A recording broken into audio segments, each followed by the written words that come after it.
আমরা কি মব থেকে মুক্তি পাচ্ছে না দেশ, সেটা আপনার কি মনে হয়? না, ডেফিনেটলি মব থেকে মুক্তি না পাওয়ার কোনো কারণ নাই, কিন্তু আমি আপনাকে আগে যেটা বললাম যে 1.5 বছরে আমাদেরকে এটাকে হেভিচুয়াল করা হয়েছিল, তাই না, এবং এটা পুরো সিস্টেমটাকে হেভিচুয়েট করা হয়েছিল। তো এটা এখন একটা এই সরকারের আমল এটা থাকার কোনো প্রশ্নই নাই।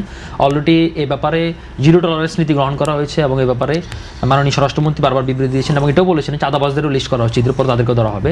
আর একটা জিনিস আপনি বলছিলেন যে জুলাই সনদ বাস্তবায়ন করবে কিনা, বিএনপি করতে বাধ্য কিনা নোট অফ ডিসেন্ট সরকার। দেখুন, বিএনপি নিজেও সংস্কারের পক্ষে,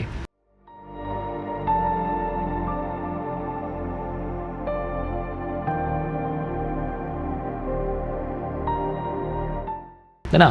তার যদি 31 দফা 2023 সালে যেটা দিয়েছিল, তার আগে 2022 সালে 27 দফা দিয়েছিল, এবং সেখানেও বলেছিল যে জুলাই স্বাক্ষরিত সনদে যেগুলো সে করতে পারবে সেগুলোতে সে একমত হয়েছে, আর যেগুলোতে তার পক্ষে এফোর্ডেবল না সেগুলোতে তার নোট অফ ডিসেন্ট দেওয়া।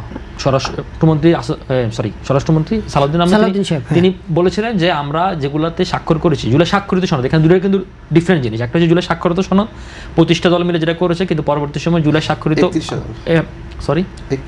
25টা দল স্বাক্ষর করেছে, আমি যতটুকু জানি 25টা যায়। আর হচ্ছে কি সংবিধান আদেশটা তখন হচ্ছে ভিন্নভাবে করা হয়েছিল। তো স্বাক্ষরিত সনদে তারা বলেছে যে আমরা যেগুলো স্বাক্ষর করেছি সেগুলো আমরা সবগুলো মানতে বাধ্য, এবং এর মধ্যে 17টা বা 16টা হয়তো বিএনপির সংস্কারের সাথে মিলে যায়, সংসদ দফার সাথে। আর এর বাইরে যেগুলো নোট অফ ডিসেন্ট রয়েছে সেগুলোর জন্য সংসদে পার্লামেন্টে ডিসকাশন হতে পারে। এটাই আসলে একটা গণতান্ত্রিক সিস্টেম, যেটাকে আসলে আমরা বারবার বলেছিলাম যে এগুলো আসলে পলিটিক্যাল আন্ডারস্ট্যান্ডিংয়ের মাধ্যমে সংসদ পর্যন্ত নিয়ে যাওয়া উচিত, কিন্তু এগুলোকে আমরা ফরেন সার্ভিস একাডেমিতে নিয়ে এগুলোকে আসলে জুলাই সনদ বা বলেন জুলাই স্পিরিট বলেন, এটাকে আসলে মূলত হত্যা করা হয়েছে।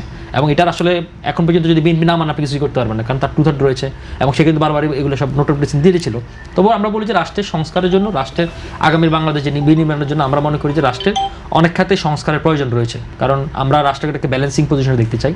তো সেই হিসেবে আমি মনে করি যে বিএনপি ব্যালেন্সিং পজিশনের জন্য দল, জনগণ তাকে সে কারণে ভোট দিয়েছে, এবং সে কারণে সে 2/3 মেজরিটি, ব্রুটাল মেজরিটি নিয়ে সে সংসদে গিয়েছে, এবং আগামীকাল থেকে এগুলা আস্তে ধীরে এগুলো হবে বলে আমরা বিশ্বাস করি।